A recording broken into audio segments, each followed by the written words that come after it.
அனைவருக்கும் வணக்கம். இன்றைக்கி நம்ம சேனலில் அரைக்கீரை பொரியல் எப்படி செய்யலாம்னு சொல்லி நம்ம பார்க்க போகிறோம். அரைக்கீரை உடம்புக்கு நல்லது, ரொம்பவே ஒரு டேஸ்ட்டாக இருக்கும்.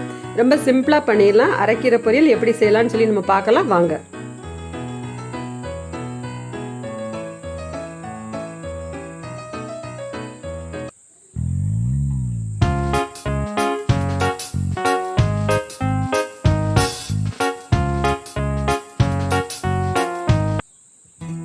இப்போ அரைக்கீரை பொரியல் பண்ணுறதுக்கு அரைக்கீரை ஒரு கெட்டு வாங்கி அதை நல்லா சுத்தம் பண்ணி கழுவிட்டு அப்புறம் நறுக்கணும். நறுக்கிட்டு கழுவக்கூடாது.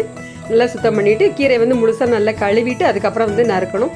அதுக்கப்புறம் 2 பல்லாரி வெங்காயம் மீடியம் சைஸில் அதை கட் பண்ணி எடுத்து வச்சுக்கணும். அப்புறம் 5லேருந்து ஒரு 6 காஞ்ச மிளகாய் வத்தல் இந்த மாதிரி கிள்ளி எடுத்து வச்சுக்கணும். பூண்டு ஒரு 6-7 பல் பூண்டு அந்த மாதிரி தட்டி எடுத்து வச்சுக்கணும். அதுக்கப்புறம் கொஞ்சமாக கருவேப்பிலை இவ்வளோ எடுத்து வச்சுக்கணும். அப்புறம் பாசிப்பருப்பு, சிறுபருப்பு கிட்டத்தட்ட ஒரு 50 கிராம் அளவு, ஒரு கைப்பிடி அளவு அந்த மாதிரி எடுத்துக்கோங்க. அதை கொஞ்சம் வேக வைக்கணும். ரொம்ப குழைவாக வேக வைக்க வேண்டாம். ஓரளவு இந்த மாதிரி பக்குவத்தில் ஒரு 80% அளவுக்கு அந்த மாதிரி கொஞ்சம் சாப்பிட்ற மாதிரி கொஞ்சம் இது பண்ணுற மாதிரி எடுத்துக்கோங்க. ரொம்ப குழைவாக வேக வைக்க வேண்டாம். இந்த மாதிரி பதத்தில் நீங்கள் வேக வச்சு சிறுபருப்பு அது ஒரு பக்கம் இருக்கட்டும். அப்புறம் கடாய் வச்சுக்கோங்க. கொஞ்சம் பெரிய கடாயை வச்சுக்கோங்க. அதில் ஸ்பூனில் ஒரு 3 ஸ்பூன் எண்ணெய், அந்த மாதிரி நார்மல் குக்கிங் ஆயில் எதுனாலும் யூஸ் பண்ணிக்கோங்க. ஒரு 2லேருந்து 2 ஸ்பூன் 3 ஸ்பூன் போதும், அதுக்கு மேலே வேண்டாம். அதில் கொஞ்சோண்டு கடுகு உளுத்தம்பருப்பு, 1 ஸ்பூன் அளவு கடுகு உளுத்தம்பருப்பு போட்டுக்கோங்க. போட்டுட்டு கடுகு உளுத்தம்பருப்பு போட்டு பொரியணும். பொரிஞ்சதுக்கப்புறம் நம்ம இந்த பல்லாரி வெங்காயம் அப்புறம் மிளகாய் வத்தல் ரெண்டையும் நீங்கள் ஒன்றாவே போட்டுடலாம்.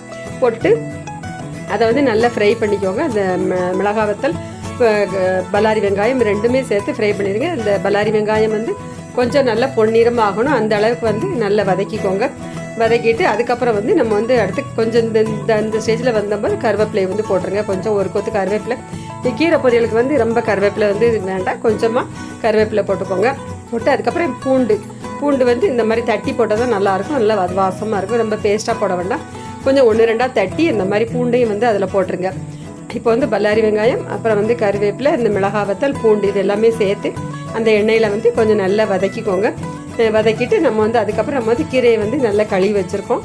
நறுக்கி சின்னதாக குட்டி குட்டியாக நறுக்கி வச்சுருக்கோம். அதை நம்ம அடுத்து இதில் ஆட் பண்ணணும். கீரையில் கொஞ்சம் தண்ணி விடும். அந்த இப்போ ஃபஸ்ட்டு தண்ணிலாம் இதுக்கு ரொம்ப விட வேண்டாம். இப்போ அந்த கீரை நறுக்கின கீரை எல்லாமே அதில் போட்டுருங்க. போட்டுட்டு தீயை மீடியத்தில் வச்சுட்டு நல்லா எல்லா பக்கம் படுற மாதிரி நல்லா அந்த வெங்காயம் எல்லாம் அந்த மிளகாவத்தெல்லாம் படுற மாதிரி கொஞ்சம் நல்லா பிரட்டி விட்டுக்கோங்க. பிரட்டி விட்டுட்டு இதுக்கு தண்ணி ரொம்ப வேக விடும்போது தண்ணிலாம் ரொம்ப விட கீரையிலேருந்தே கொஞ்சம் தண்ணி விடும். அதுக்கப்புறம் கொஞ்சமாக உப்பு, கொஞ்சம் 1 ஸ்பூன் அளவு உப்பு போட்டுக்கோங்க. கல் உப்பு போட்டிருக்கேன். நீங்கள் டேபிள் சால்ட்டு கல் உப்பு எதுனாலும் போட்டுக்கோங்க. போட்டுட்டு நல்லா கிண்டி விட்டுருங்க. கிண்டி விட்டோடனே ஃபஸ்ட்டு கீரை நிறைய இருக்க மாதிரி இருக்கும். அதுக்கப்புறம் கொஞ்சம் அளவு கொஞ்சம் குறைஞ்ச மாதிரி ஆயிரும். ஃபஸ்ட்டு பெரிய பாத்திரம் வச்சுக்கோங்க. வச்சாதான் கொஞ்சம் இந்த கீரை நிறைய இருக்கிறதுனால கிண்டதுக்கு சௌரியமாக இருக்கும். அதுக்கப்புறம் இதில் கொஞ்சமாக தண்ணி, தெளிக்கிற அளவு தண்ணி விட்டால் போதும், ரொம்ப வேண்டாம். ஒரு 1/4 டம்ளரை விடையும் கம்மியாக கொஞ்சம் லைட்டாக தெளிக்கிற மாதிரி நீங்கள் விட்டுக்கோங்க. தண்ணி விட்டுட்டு இப்போ நல்ல எல்லா பக்கமும் அந்த உப்பு எல்லாம் படுற மாதிரி நல்லா கிண்டி விட்டுக்கோங்க. இன்னும் நீங்கள் மூடி போட்டனால இதை கொஞ்சம் நேரம் வேக வச்சுக்கோங்க. கீரை கொஞ்சம் நல்லா வேகணும். ரொம்ப நேரம்னு ஆகாது. ஒரு 5 நிமிஷம் 10 நிமிஷத்துக்குள்ளே ஓரளவு கீரை சீக்கிரமாக வெந்துடும். மீடியம் அல்லது சிம்மில் வச்சு வேக வச்சுக்கோங்க. இப்போ கீரை ஓரளவு நல்லா வெந்ததுக்கப்புறம் பாசிப்பருப்பு நம்ம வேக வச்சுருக்கோம்ல, அந்த பாசிப்பருப்பு அதில் போட்டுருங்க. அதில் தண்ணிலாம் இருக்க வேண்டாம். கரெக்டாக தண்ணியை வச்சு கம்மியாக தண்ணியில் வச்சு கொஞ்சம் இந்த மாதிரி வேக வச்சு எடுத்துக்கோங்க. இப்போ பாசிப்பருப்பு போட்டாச்சு. குழைவாக வேக வைக்க வேண்டாம். இந்த பதத்தில் வேக வச்சுக்கோங்க பாசிப்பருப்பு. அதையும் போட்டுட்டு அந்த பாசிப்பருப்பையும் போட்டு அந்த கீரையோடு சேர்த்து நல்லா கிண்டி விட்டுக்கோங்க. இப்போ எல்லாமே போட்டாச்சு. கொஞ்சமாக தேங்காய் துருவல் கொஞ்சம் ரெடி பண்ணி வச்சுக்கோங்க. ஒரு அரை முறியில் கொஞ்சம் பாதி அளவு தேங்காய் துருவல் போதும். ஒரு கை குத்து அளவுக்கு, ஒரு கைப்பிடி அளவுக்கு தேங்காய் துருவல் போதும். அந்த தேங்காய் துருவலை லாஸ்ட்டு அதில் போட்டுருங்க.